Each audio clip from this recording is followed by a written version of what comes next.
So my daughter is worth less because our apartment doesn't have a pool or a fancy last name. I said it in my parents' living room, standing in front of an untouched tray of mole, while my mother held her phone full of beach pictures and my father refused to look at me.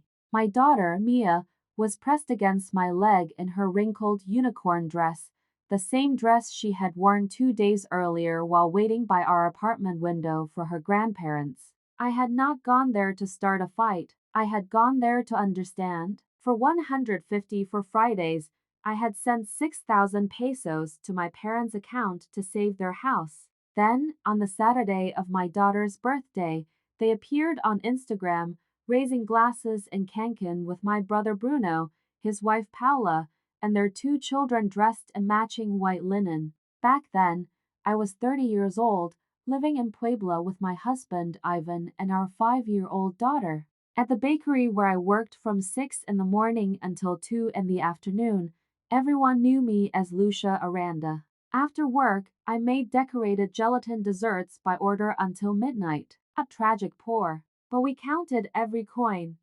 Rent, gas, kindergarten, shoes, milk, medicine, and at the end of every week, the sacred transfer to my parents. It started when my mother, Graciela, called me crying, saying the bank was about to take their house in La Paz. My father, Rogelio Aranda, had once been the leader of a transportation route, the kind of man who spoke loudly and made everyone at the table lower their eyes. He said his business was stuck, the pandemic had ruined him, and I was the responsible daughter. My older brother Bruno, according to them, had too many expenses because he had to live at the level his job required. That was how they trained me. If I helped, I was a good daughter. If I asked questions, I was ungrateful. I planned Mia's birthday 3 months in advance. She wanted purple balloons, strawberry cake, and for her grandmother to bring her a doll with a shiny dress. I couldn't afford the original doll, but I found a similar one downtown and hid it in the closet. I baked the cake before dawn, blew up balloons until I felt dizzy, and taped a cardboard crown to the wall. Is Grandma coming? Mia asked me every 10 minutes. Yes, sweetheart. She said she would. At 2 o'clock, her little friends arrived. At 2:30, no one from my family was there. At 3:15, we cut the cake. At 4 o'clock, Mia stopped dancing. At 4:40, she sat on the floor with her crown tilted sideways and said, I think I did something wrong. That's why they didn't come. That was the first blow. The second came that night. Paula posted a story that said, celebrating the favorite grandchildren in Cancun. In the video, my mother was hugging Bruno's children, my father was paying for dinner, and in the background there was a department store bag. I recognized the doll Mia had asked for. It was not the similar one. It was the original. I called my mother on speaker. Ivan stood beside me. Where were you? Oh, Lucia, don't start, she said. Bruno invited us, and we couldn't make him look bad. Today was Mia's birthday. My father took the phone. She's little. She'll get over it. She waited hours for you. You people are always so dramatic about money, he snapped. At Bruno's house, a person can rest. With you, it's always complaints, rent, exhaustion, and clingy children. I felt the blood drain from my body. You paid for that trip with the money I sent for your mortgage, didn't you? There was silence. Then my mother sighed.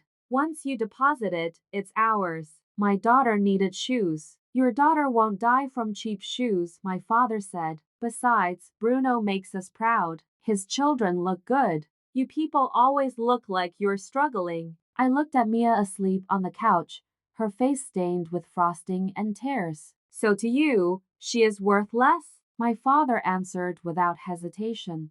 Not the same. Stop playing the victim. You chose that life. I hung up. I opened my banking app and canceled the scheduled transfer. Then I blocked the extra card my mother used, suspended my parents to phone lines, and checked the loan on the Versa my father drove. It was in my name. 12 minutes later, my phone started ringing. Mom, Dad, Bruno, Paula. At 11:08, a message from my brother arrived. Dad is going to Puebla tomorrow. He says he'll straighten out your tantrum the easy way or the hard way. That was when I understood. My family did not want my love. They wanted my obedience. The next morning, I did not go to work. I took Mia to kindergarten, kissed her forehead, and stayed outside for 10 minutes until I saw her enter the classroom.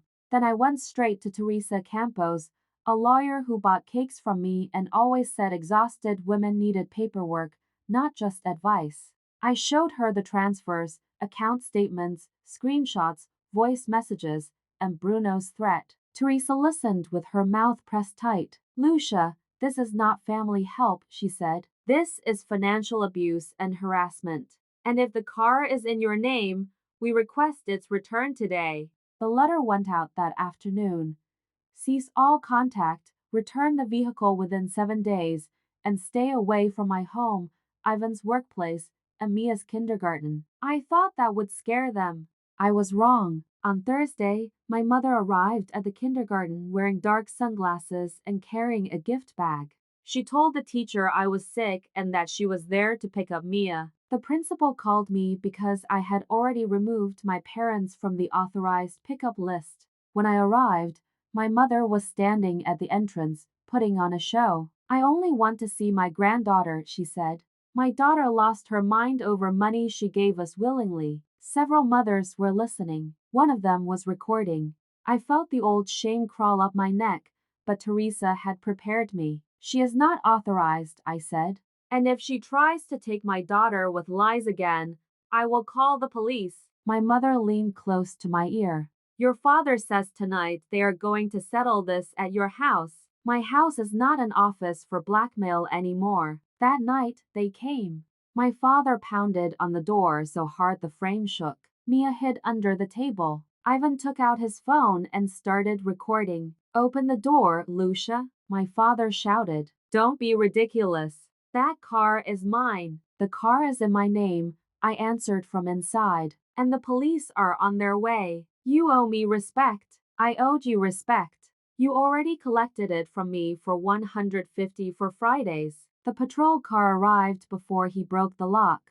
They gave him a warning, but he left shouting that he would destroy my reputation with the entire family. He kept that promise in less than 24 hours. In the Aranda WhatsApp group, he wrote that I was a cruel daughter who had abandoned my sick parents, and that Ivan was manipulating me so we could keep his car. Paula added photos of Mia crying at her party with a horrible caption. This is the show they make when they don't get their way. My phone filled with insults. Aunts who had never asked whether Mia had milk called me ungrateful. Cousins who had never contributed 1 peso demanded I return what belonged to my parents. Then came the first twist. Carla, the quiet cousin who worked at a finance company, secretly sent me a PDF. My parents were not behind on the mortgage. The house had been paid off for 8 months. My transfers had gone into an investment account under Bruno's name, meant to open a new branch of his solar panel business in Kalula. I sat on the kitchen floor. Ivan, I whispered. It was never about the house. The second twist came through a voice message from Paula, sent by mistake to the family group before she deleted it. Carla had already saved it. Let Lucia get scared a little, Paula said in the recording. If she gives in again, we can finish paying for the storefront before Christmas. The girl can be bought any little thing, and she'll shut up. I listened to that sentence 4 times. Then I looked at Mia asleep on the couch, hugging a cheap doll like it was treasure. On Friday, there would be a family lunch at my Aunt Elvira's house, supposedly to make peace. Teresa told me not to go. Ivan told me the same, but I was tired of them telling my story without me. I went with a folder, a USB drive, and the record of every Friday. When my father saw me walk in, he smiled like a hunter who thought the prey had returned on its own. So you finally came to apologize. I placed the folder on the table. No, I came to collect the truth. The family lunch smelled like red rice, mole, and judgment. There were 18 people in my Aunt Elvira's living room, sitting like a cheap courtroom. My parents were on the big couch, Bruno beside Paula, my aunts wearing fake concern, and several cousins ready to enjoy the show. Mia was not there. That was my first victory of the day. My daughter would no longer be used as a shield or bait. My father spoke before I even sat down. Lucia, we are all here because we love you, but you have to accept that you behaved like an unnatural daughter. How funny, I said. When I deposited money every Friday, I was natural enough. Paula let out a small laugh. Oh please, nobody forced you. I took out the first page, 150 for transfers, with dates, amounts, and notes. I placed it in front of everyone. 924,000 pesos in almost 3 years, I said. That is the price of my training to stop being stupid. The room lost all its air. My mother pressed her hand to her chest. Do not talk like that.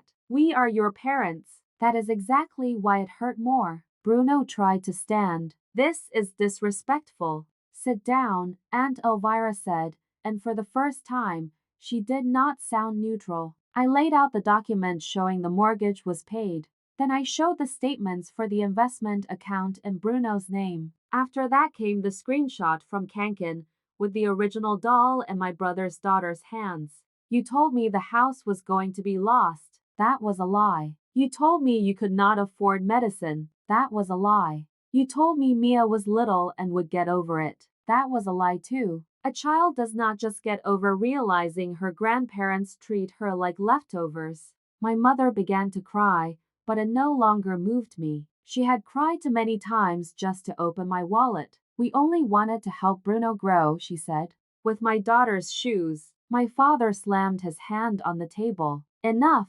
I am your father. I plugged the USB drive into my aunt's television. Ivan's video appeared. My father pounding on our door, shouting while Mia cried under the table. No one spoke. Then I played Paula's voice message. If she gives in again, we can finish paying for the storefront before Christmas. The girl can be bought any little thing, and she'll shut up. Paula turned pale. Bruno looked at her as if he had just discovered that cruelty leaves fingerprints. My father stood up. That audio is out of context. The emotional slap you gave Mia does not need context. Then Teresa arrived. She did not enter as my friend. She entered as my lawyer, holding a notarized envelope. Good afternoon, she said. Mrs. Lucia has filed a complaint for harassment, attempted removal of a minor by deception at the kindergarten, and improper use of an additional card. We have also begun a civil demand for the vehicle registered in her name. My mother stopped crying. You reported us? I protected myself, I said. Myself, my husband, and my daughter. That was the real collapse. Not when I showed the money, not when the audio played. It happened when they understood I was no longer asking permission to set boundaries. Aunt Elvira stood slowly and looked at my parents. Rogelio, Graciela, leave my house. My father could not believe it. You too? Me too, she said. Because one thing is needing help, and another is squeezing your daughter dry while humiliating her child. Bruno left after them without looking at me. Paula tried to say something, but my aunt pointed to the door. The family that had demanded unity from me split apart in 20 minutes once the truth stopped looking like gossip. The temporary protection order came 9 days later. My parents were forbidden from approaching my home, Mia's kindergarten, and Ivan's workplace. The Versa appeared in our building's parking lot with the keys inside an envelope and no note. We sold the car, paid off the credit cards, and for the first time in years, no money left my account on Friday morning to save a lie. The first month hurt. I will not decorate that part. Guilt came in waves, like a fever. Sometimes I wanted to call my mother just to hear her say it had all been a mistake, and that yes, she really did love Mia. But then my daughter would ask, Mommy, can we go buy my sneakers this Saturday? And I would understand that peace has a price too, not paid with money, but with decisions. In 7 months, we moved from the apartment to a small house in San Andres Caliola. It had a patio where Mia planted a bougainvillea and nearly killed it by watering it too much. Ivan stopped working night shifts. I opened a cake workshop from home and finally charged what my work was worth, without feeling my money already belonged to someone else. For Mia's 6th birthday, We threw a simple party, but it was full. There were purple balloons, strawberry cake, a huge panada, and 14 children running through the patio. My in-laws arrived early. Ivan hung lights. Carla brought gelatin desserts, and Aunt Elvira arrived with a doll in a shiny dress. Mia hugged it as if she were holding a repair for the whole world. Did everyone come for me this time? She asked. I knelt in front of her. The people who needed to come did. That night, when I tucked her into bed, she held my face in her small hands. Mommy, I'm not sad about my grandparents anymore. You're not? No, because my house loves me. I went to the bathroom and cried quietly, not from pain, but from something that felt like freedom. A year later, my mother sent me a letter through Carla. She said she missed Mia, that my father was sick with pride, and that she had made a mistake. I did not answer that day. I did not answer the next day either. I learned that forgiveness does not always mean opening the door. Sometimes it means you stop living with your eye pressed to the peephole. I kept the letter in a box with the first rent receipt I paid without borrowing money, a photo of Mia with her panada, and a copy of the protection order. Not out of resentment, out of memory. For years, they made me believe a good daughter sacrifices until she disappears. I want my daughter to learn something else. A good mother does not teach obedience to people who humiliate her. She teaches dignity. If one day Mia asks about them, I will tell her the truth without poison.